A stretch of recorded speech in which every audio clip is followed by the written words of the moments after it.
American civil war 1861 to 1865 غلامی کے خاتمے کے لیے یہ جنگ لڑی گئی۔ امریکہ کی سول وار کے اندر آپس میں لڑنے والے دو گروپس تھے، ایک کو آپ ناردرن گروپ کہہ سکتے ہیں اور ایک کو ساؤدرن گروپ کہہ سکتے ہیں، اور اس کے اندر کئی لاکھ لوگ مارے گئے دونوں طرف سے۔ یقیناً جنگ کا خاتمہ کانفیڈریسی کی شکست کے ساتھ ہوا اور پھر دوبارہ سے امریکہ متحد ہو گیا۔ تو ناردرن اوپر کی جو اسٹیٹس تھیں وہ انڈسٹریلی زیادہ گرو کر گئی تھیں، جبکہ نیچے کی جو ریاستیں تھیں جن کو ہم ساؤدرن اسٹیٹس کہہ سکتے ہیں وہ ایگریکلچر بیسڈ ان کی اکنامی تھی، اور اس وجہ سے ان کو غلامی سوٹ کرتی تھی، انہیں غلام چاہیے تھے اپنے کھیتوں میں کام کرنے کے لیے، جبکہ جو ناردرن اسٹیٹس تھیں انہیں ایسی کوئی چیز ضرورت نہیں تھی۔ ان کی جو انڈسٹریز تھیں ان کے اندر جو ملازم کام کرتے تھے وہ تنخواہوں پہ کام کرتے تھے، انہیں غلام نہیں چاہیے تھے۔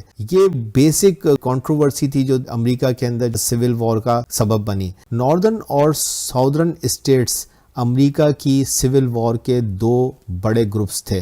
یاد رکھیے گا جو ناردرن اسٹیٹس تھیں یہ یونین کہلاتا ہے، اور جبکہ جو ساؤدرن اسٹیٹس تھے یہ کنفیڈریسی کہلاتی ہے۔ کہ جو ناردرن اسٹیٹس تھیں یہ 23 تھیں اور کنفیڈریسی کی جو اسٹیٹس تھیں یہ ٹوٹل 11 تھیں۔ یونین اصل حکومت تھی جہاں پہ کہ پریزیڈنٹ ابراہم لنکن حکومت کرتے رہے۔ ابراہم لنکن کا انتخاب ہوتا ہے 1860، تو جو ساؤدرن اسٹیٹس تھیں انہوں نے ابراہم لنکن کے اس الیکشن کو ایک بہت بڑا خطرہ جانا۔ ابراہم لنکن کا تعلق ایک غریب خاندان سے تھا، انہوں نے خود تعلیم حاصل کی، وہ ایک وکیل بنے، پھر سیاستدان بنے۔ لنکن نے ہمیشہ سلیوری کی مخالفت کی، وہ اس بات پر یقین رکھتے تھے کہ سب انسان برابر پیدا ہوئے ہیں، جیسا کہ امریکی اعلان آزادی میں بھی کہا گیا ہے۔ یعنی کہ پورے امریکہ کی 34 اسٹیٹس تھیں، ان میں سے 11 ریاستوں نے کانفیڈریسی کو چن لیا تھا اور علیحدگی کا اعلان کیا تھا۔ جو ساؤدرن کیرولینیا تھی اس نے 20 دسمبر 1860 کو سیپریشن کا اعلان کر دیا۔ جب یہ ہوا تو